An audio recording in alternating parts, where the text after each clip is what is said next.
My dears, oh, my sweet dears, come in out of that chilly rain and close the door softly behind you.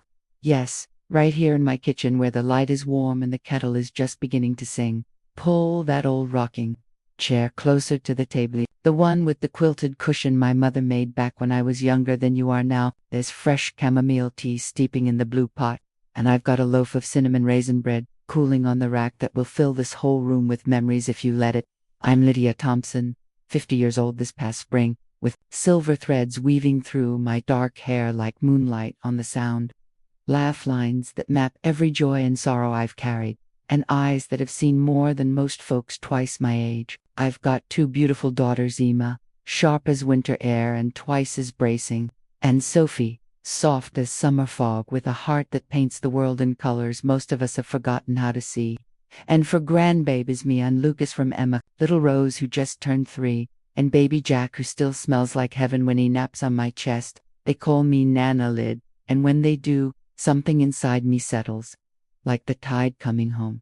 But tonight isn't for talking about the little ones, sweet as they are. Tonight I'm going to tell you a story that will wind through your thoughts long after you leave this house. It's long, yes, longer than any tale I've ever told, but every tweet, every pause, every breath is necessary. Because this is my story, the one that started with a boy and a girl in love and ended with a woman learning just how fierce she could be when everything she held dear was threatened. It's a story full of wonder and terror, hope and betrayal, quiet moments that felt like miracles and loud ones that shattered them. And I'm going to tell it slow, the way the fog rolls in across the water one layer at a time, until you can't see the shore anymore. Let's begin at the very beginning, because beginnings matter. It was 1998, and Seattle was younger then, or maybe I was. I was 23, working afternoons in a tiny independent bookstore called Elliott Bay Pages down on First Avenue.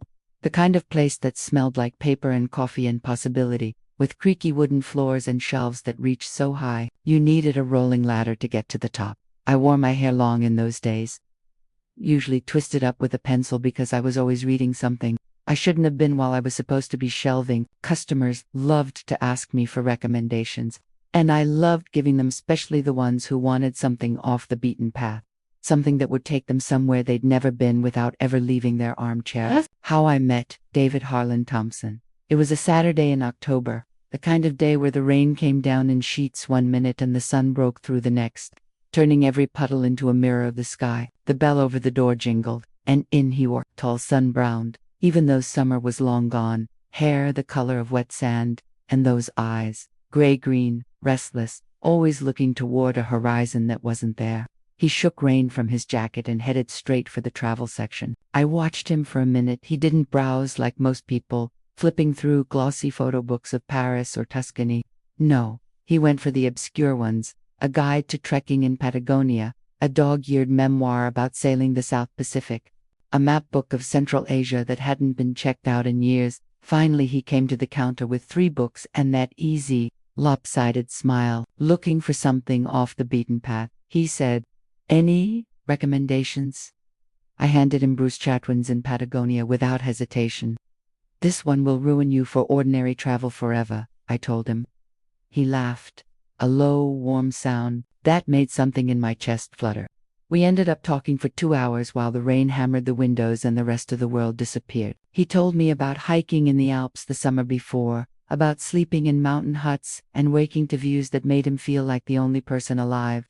I told him about the stories I wanted to write someday, about places I'd never seen but felt in my bones. By the time the store closed, he'd asked me to coffee, and I'd said yes before I could think twice. We fell hard and fast, the way only the young and fearless do. Coffee turned into dinners, dinners turned into weekends, exploring the Olympic Peninsula, sleeping in the back of his old Jeep under stars so bright they hurt to look at. He kissed me for the first time under the awning at Pike Place Market, rain dripping off both of us, tasting like espresso and salt air, and the kind of hope that makes you believe forever is something you can hold in your hands. We married the very next spring, April 1999. In Discovery Park with the cherry blossoms drifting down like soft pink snow.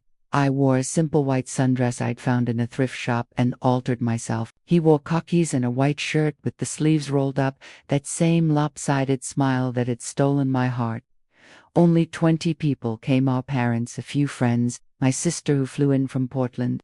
We wrote our own vows under an arch, blooming branches. I promised to be his anchor. He promised to be my wings. When the officiant said, "You may kiss the bride," David dipped me like we were in an old movie, and everyone cheered while petals rained down around us.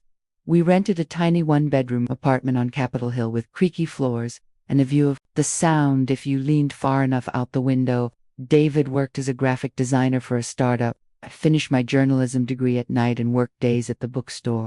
We saved every penny, ate a lot of ramen, dreamed out loud about the future, a house with a porch, babies with his eyes, and my stubborn chin. And always, always, the trip, the big one. The one that would be our last wild adventure before we settled into ordinary life.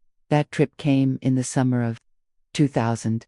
David had been planning it for a year, spreading maps across our kitchen table like a general plotting a campaign. 3 months backpacking through Southeast Asia, fly into Bangkok, train north to Chiang Mai, cross into Laos, float down the Mekong into Vietnam from the north, down the coast to Ho Chi Minh City, then finally Cambodia to see Angkor Wat. At sunrise he bought a sturdy backpack second-hand, the kind with a million pockets and patches from previous owners. I helped him pack quick dry shirts, a water purifier, malaria pills, the leather-bound journal I gave him for our first anniversary with.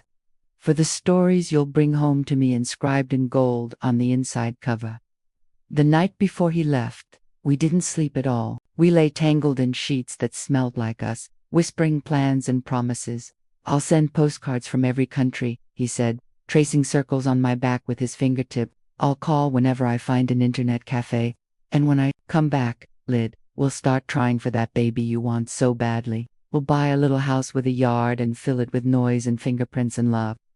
I cried quietly into his shoulder, afraid in a way I couldn't name. He kissed my tears away and promised again and again that he'd be careful, that he'd come home at the airport the next morning. He hugged me so tight I could feel his heart racing against mine. He kissed me long and slow, then walked backward, through security, waving and grinning until he disappeared around the corner. I stood there long after he was gone, waving at empty space, my hand pressed to my chest like I could hold him there. The first postcard came a week later from Bangkok, a glittering photo of the Grand Palace at sunset, his handwriting looping joyfully across the back. "The heat is a living thing here, Lyd, thick and sweet like syrup, but the street food is worth every drop of sweat. Ate pad thai from a cart at midnight with a bunch of other travelers. Thought of you stealing bites off my plate back home. Miss you already." I taped it to the fridge and smiled every time I opened the door. Then Chiang Mai, elephants bathing in a muddy river, trunks raised like rode one today. Her name was Boon Mi. Good luck in Thai. She had kind eyes, just like yours. Thought of you the whole time I was swaying on her back. I read it aloud to my mother over the phone, laughing through happy tears. Next, misty mountains rising out of slow brown rivers, golden stupas catching the light. A phone call from an internet cafe in Luang Prabang, his voice crackly over the line but bright with wonder. "It's so quiet here, Lyd. You can hear the river and the monks chanting at dawn in your own heartbeat. I wish you could see it. Vietnam, Halong Bay, emerald water, and limestone islands floating like dragons' backs." Another call from Hanoi, then one from Ho Chi Minh City. "The traffic is insane, motorbikes everywhere like schools of fish. Heading to Cambodia tomorrow. Angkor, at sunrise. I'll take 100 pictures just for you." I told him I loved him. He said it back 3 times, like he was afraid the connection would drop, and then silence. 1 week passed. I told myself he was in a remote village with no signal, or maybe he'd lost his phone. 2 weeks. I started checking email obsessively, refreshing the mailbox 10 times a day. 3 weeks. I called every hostel on his list. No one remembered. A tall American with gray-green eyes. 4 weeks. My stomach began to knot itself tighter with every sunrise. 5 weeks. I couldn't eat, couldn't sleep. My mother moved into the apartment to make sure I didn't waste away entirely. 6 weeks after his last call, I flew to Bangkok myself. I carried printed photos of him everywhere, hundreds of copies. His smile frozen in time. I showed his face to hostel owners, police officers, tuk-tuk drivers, monks, market vendors. Some looked sorry and shook their heads. Some looked away too quickly. One old woman at Watford touched my cheek gently and said in broken English, "Many young men come seeking adventure. Not all find their way home." I stayed for 2 weeks, following every faint lead, sleeping in cheap guest houses, waking from nightmares of jungles swallowing him whole. I came home with nothing but a suitcase full of useless hope and a heart cracked wide open. The search went on for years. Private investigators in Thailand, Cambodia, Vietnam, online forums where families of the missing gathered like ghosts in the machine. Reward posters I paid to have printed and pinned up in backpacker. Cafes from Phuket to Phnom Penh. Tips trickled and one traveler thought they'd seen him in a market in Siem Reap. Another swore he was working on a fishing boat off Koh Tao. Someone else claimed he'd joined a monastery in northern Laos. Every lead ended in disappointment. Every hope raised and dashed until I learned not to hope too hard. By 2005, after 5 endless years of nothing, the courts declared David legally dead. I sat in the courtroom in the same navy dress I'd worn to his going-away party, clutching the leather journal he'd never filled. The judge's words felt like a door slamming shut on my life. I was 30 years old, a widow who had barely been a wife, but life, stubborn and insistent, kept moving forward. I threw myself into writing first small travel essays for the local paper, then longer pieces for magazines, then books about places I'd never seen but could describe so vividly that readers wrote to me saying they felt like they'd been there. Words became the way I breathed, the way I survived. In 2008, I met Mark at a writers' conference in Portland. He was 42, an accountant with gentle brown eyes and the kind of steady presence that made the world feel safe again. He listened when I talked about David, never tried to compete with a ghost. There's still a photo of David on our mantle to this day, right beside Mark's. We married quietly in 2010, bought this house with the wide windows looking over the Sound. Emma was born in 2011, dark hair like mine, serious eyes like her father's. Sophie came in 2013, blonde curls and a laugh that could light up a room. Mark taught the girls to ride bikes in the driveway, built them a tree house in the old maple out back, made pancakes shaped like hearts every Sunday morning. He gave me the ordinary beautiful things David and I had only dreamed about. When Mark's cancer came in 2019, it was fast and merciless. He died in the spring of 2020, holding my hand, telling me to keep writing, to keep loving. I buried him next to the plot I'd bought years earlier for David, a place I'd never needed. I was 45, widowed twice, raising 2 teenage girls alone. But we survived. The girls grew into strong, brilliant women. Emma, a lawyer with her father's calm logic. Sophie, an artist with David's restless spirit. Grandbabies came, Mia and Lucas from Emma, little Rose who just turned 3, and baby Jack who still smells like heaven when he naps on my chest. I thought the chapter with David was closed forever, a scar, tender, sometimes when the fog rolled in thick and the house felt too quiet, but healed, until that knock came on a Thursday evening in July 2025, 6 months ago, almost to the day. I was in the kitchen, slicing tomatoes for supper, humming an old Joni Mitchell song, when I heard it 3 sharp raps on the front door, a pause, then 2 more. Not the casual knock of a neighbor borrowing sugar, not the hurried one of a delivery person with a package. This was deliberate, practiced, like someone who had stood outside for a long time deciding whether to disturb the peace within. I wiped my hands on the apron I'd been wearing since morning and walked to the door, my slippers soft on the hardwood. Through the frosted glass I could see the shape of a man, tall, broad-shouldered, a backpack at his feet. I opened the door just to crack it first, caution born of too many years alone, and then the world stopped. He was mid-50, older, gray hair long and tied back with a piece of leather cord, face weathered by sun and wind and something harder to name. His clothes were worn but clean, faded jeans, a denim jacket patched at the elbows, boots that had walked 1,000 miles, and his eyes, those storm gray eyes I'd seen every night in dreams for 25 years. "Lydia," he said, and his voice cracked on my name like thin ice, rough, deeper than I remembered, but underneath it the same cadence that used to whisper "I love you" in the dark of our little apartment. "It's me, David." I finally made it home. The knife I'd been holding earlier might as well have been in my hand again, because something sharp twisted inside my chest. I gripped the doorframe with white knuckles because my legs threatened to give way. Rain misted in around him, catching in his hair like tiny diamonds, running down his face in rivulets that might have been tears. "You're dead," I whispered. The words came out thin, almost soundless. "They declared you dead 20 years ago." He shook his head slowly, eyes never leaving mine. "I was lost, Lyd, taken. I've been fighting to get back to you for 25 years. I should have slammed the door. I should have called 911. I should have done anything but what I did, which was step aside and let this stranger who wore my husband's face cross the threshold of my home." He stepped inside like he was afraid the floor might disappear beneath him. The smell of rain and earth and something faintly metallic came with him. I closed the door softly, my hand trembling on the knob, and led him to the kitchen because I didn't know where else to take him. He sat at the oak table, the same table where the real David and I had planned our future over cups of cheap coffee, and I made tea with hands that wouldn't stop shaking. He told me the story slowly, piece by piece, while the rain drummed on the roof and the kettle whistled like a warning. Traffickers snatched him outside a temple in Siem Reap.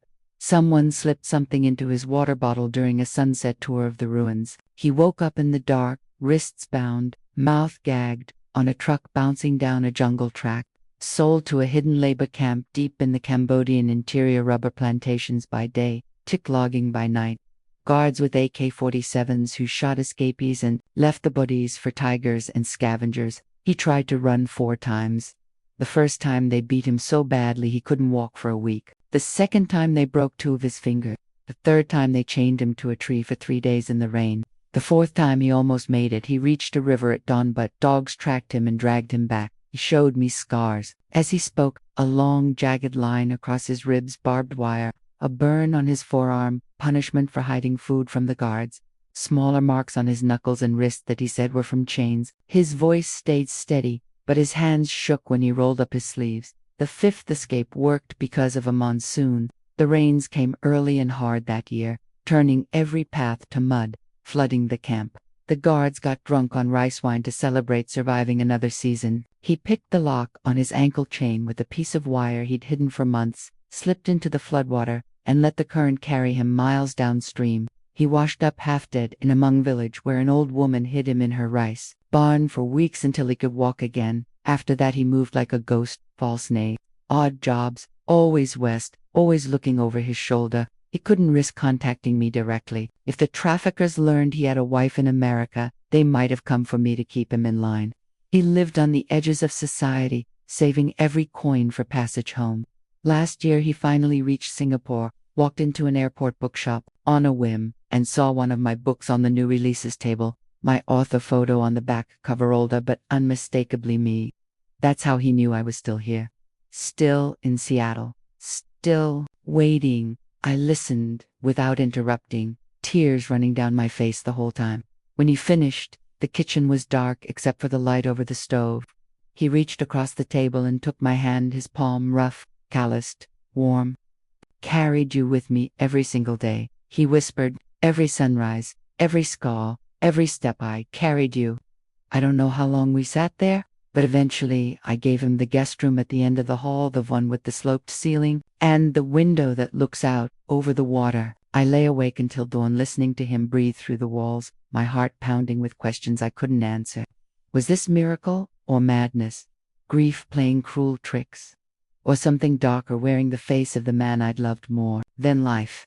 The next morning I called my daughters. Emma arrived at first, briefcase in hand, lawyer eyes already scanning for threats, assessing exits and vulnerabilities like she did in court. Sophie came 20 minutes later with baby Jack asleep on her shoulder and paint still under her fingernails from a late-night session in her studio. They stood in the kitchen doorway staring at the man who called himself their father, a man they'd only known from photographs and my stories told in quiet voices on rainy nights. Emma approached slowly, studying his face the way she studied evidence. "You look like him," she said finally, voice careful, measured. Sophie just burst into tears and reached out to touch his cheek as if he might dissolve into mist. He hugged them both gently, carefully, like they were made of the most fragile glass. We sat for hours while he told the story, again, slower this time, answering every question they fired at him. Where exactly was the camp? What village hid him? What route did he take across borders? He answered smoothly, but I caught tiny moments where his eyes flicked to the side like he was reading from an invisible script. I couldn't see Dot over the next days. He settled in gently, carefully, like a man afraid of breaking something precious. He helped with dishes without being asked, drying plates with the same tea towel Mark had used for years. He fixed the loose step on the back porch that had been creaking for months, humming while he worked. When the grandkids came over on Saturday, Mia and Lucas bounding in, full of questions and energy, little Rose clinging to Sophie's leg, he knelt to their level and told stories of elephants and hidden temples and rivers that ran gold in the morning light. Mia climbed into his lap without hesitation and declared, "You're my jungle papa now." He laughed, but I saw something flicker across his face. Grief or calculation. I couldn't tell. Little things began to prick at me, quiet but persistent, like thorns under the skin. He marveled at my smartphone like he'd never seen one before. "Everything in your hand now, huh? Maps, music, messages." Yet when I stepped out to the garden to pick basil, I caught him through the window scrolling through my photos with practiced swipes of his thumb. He flinched at sudden loud noises. Jack dropping a plastic truck on the hardwood made him jump halfway out of his chair, but watched war movies on TV in the evenings without blinking an eye. He asked about my writing career with what sounded like genuine interest, then steered conversations toward money in ways that felt too casual to be casual. "Your books did well, I bet. Royalties must be nice these days. Mark left you comfortable, didn't he? Life insurance, the house, paid off, savings built up." I told myself it was natural curiosity after missing a quarter century of my life, a man trying to catch up on everything he'd lost. But the questions grew sharper, more pointed. One evening over dinner, roast chicken and rosemary potatoes, his favorite from the old days, he said, almost offhand, "You know, Lyd, with everything I've been through, I'll need to rebuild from scratch. Bank accounts, credit history, Social Security, all gone. Maybe we could open a joint account just to make things easier until I get back on my feet." He smiled when he said it, that same lopsided smile that used to melt me, but my stomach twisted into knots. That night I couldn't sleep.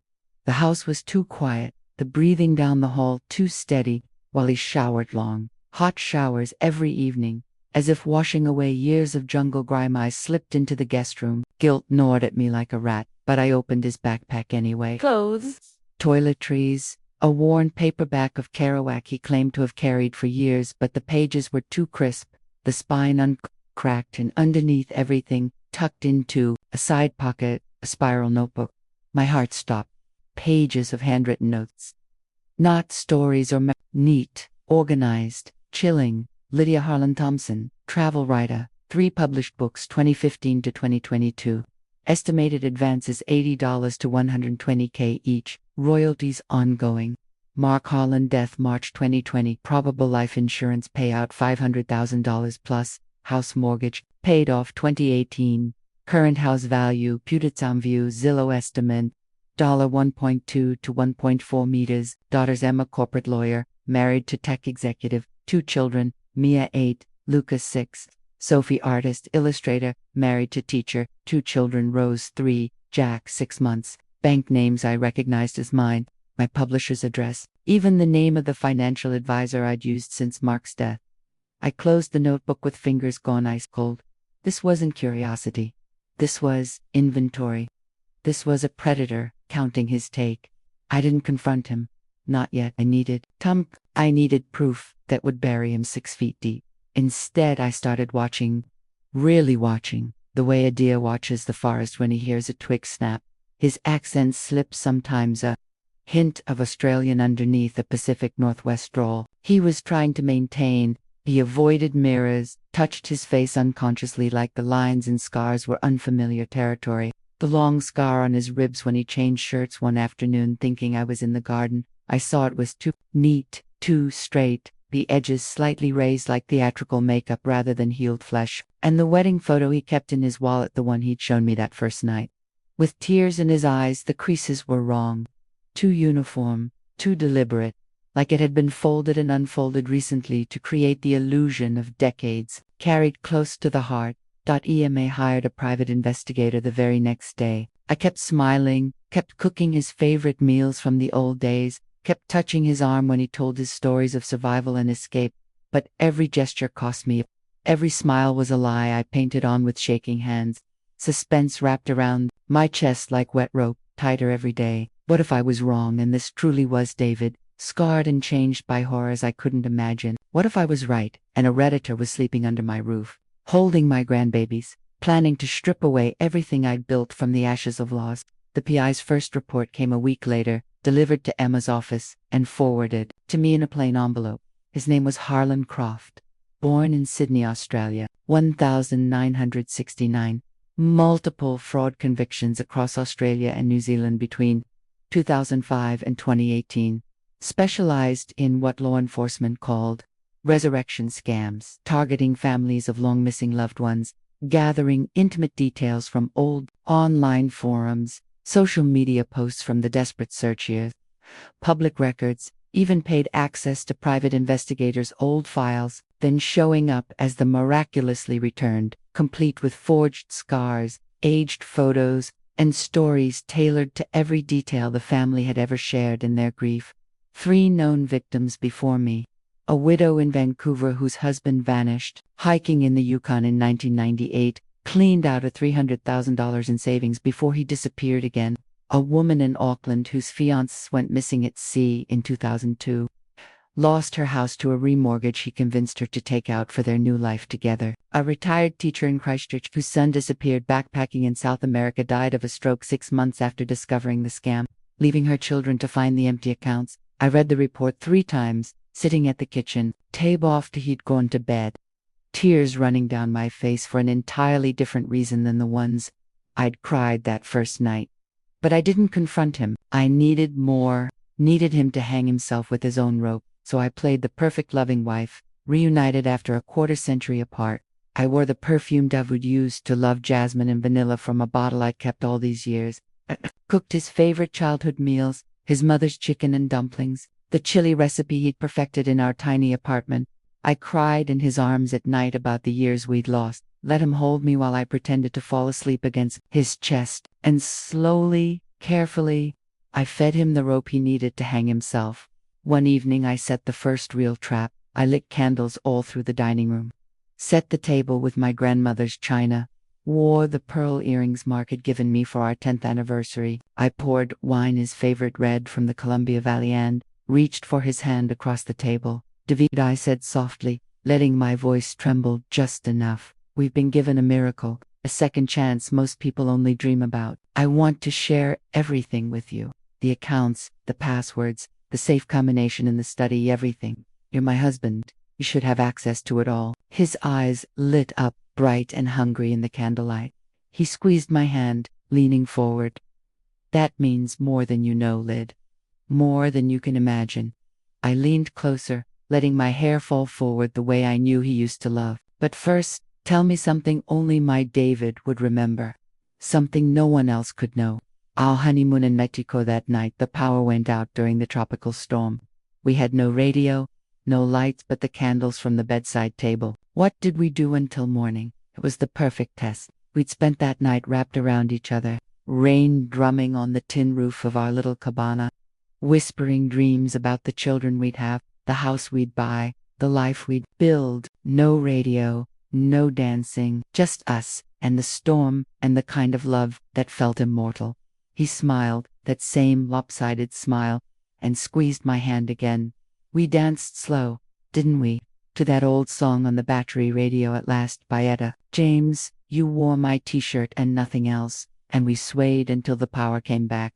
Wrong, completely wrong. My heart hardened into something cold and sharp, but I hid my triumph behind fresh tears. Oh yes, I whispered, letting my voice crack. I remember now. It was perfect. The next day I suggested the final, perfect hook. Let's go back to Asia together, I said over breakfast, eyes shining with excitement. I didn't have to fake entirely.